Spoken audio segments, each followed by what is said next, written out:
to Muslims exposed as why he crawled out of deathbed to kill the repeal.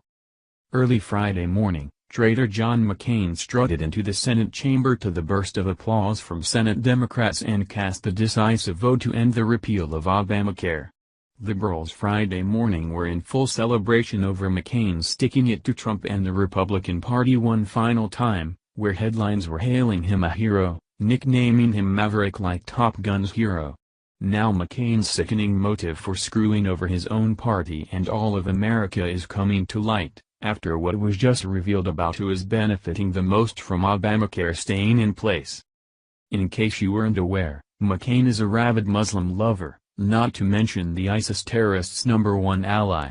During Obama's presidency, McCain took a secret trip to Syria to take selfies with ISIS members, where he later made a backroom deal to arm their rebels with millions of American taxpayer dollars. McCain's act of treason by aiding and abetting the enemy of the United States had enormous implications, as the Muslim terrorist who participated in the London Bridge attack and killed 8 people and injured 48 others came from the very same group of terrorists that John McCain gave money to. Weeks after being exposed as a domestic terrorist for helping create ISIS and funding the London Bridge bomber, McCain was also exposed as the recipient of millions of dirty Saudi money, as these terrorists have been dumping massive amounts of cash at his institute in recent months.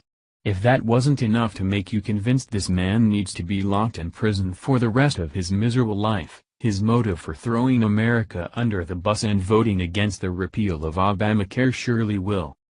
According to a new report from the Arab Community Center for Economic and Social Services, Access, the largest group of people benefiting from Obamacare are Muslim refugees from the Middle East.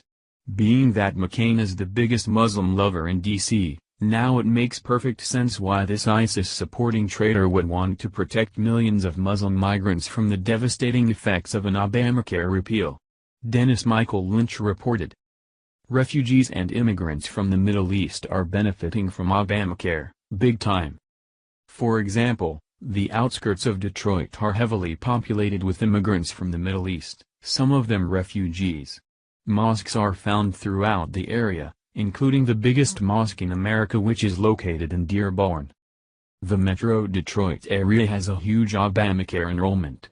Data shows members of the refugee and Arab immigrant community have signed up for Obamacare in huge numbers. The study from Access reveals that Muslims in Detroit hold Obamacare's largest enrollment grant, where a whopping 29,000 migrants have signed up in recent months. Obamacare is putting an enormous strain on the American taxpayer, where many families now struggle with the costs of Obamacare that is oftentimes larger than their monthly mortgage costs.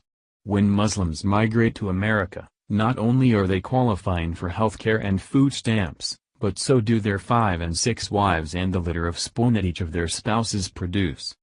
What's even more sickening is that after these third world country migrants come to America and drain the taxpayers dry, places they've been allowed to invade then turn into crime-ridden Sharia swamps, where many of these migrants then go on to plot terror attacks on Americans. John McCain knew full well that saving Obamacare would do nothing but help the Muslim community, who currently comprise the largest number of Obamacare enrollees. Given McCain's direct ties to ISIS terrorists and his antics to help Barack Obama get ISIS into power, McCain's final act of treason against the American people shouldn't come as much of a surprise. McCain is a prime example of why term limits for United States senators should be put into place. It's incredibly hard to remove a senator from power, as they're not able to be recalled by the American people like other government officials. Knowing this fact, rabid liberal John McCain has been able to infiltrate the Republican Party, and do an incredible amount of damage to our country and to his party. It's time that we stop letting this man hide behind his veteran status while using his pal sob story as a smokescreen to deflect everyone from the unfortunate truth of who he really is, which is a domestic freaking terrorist.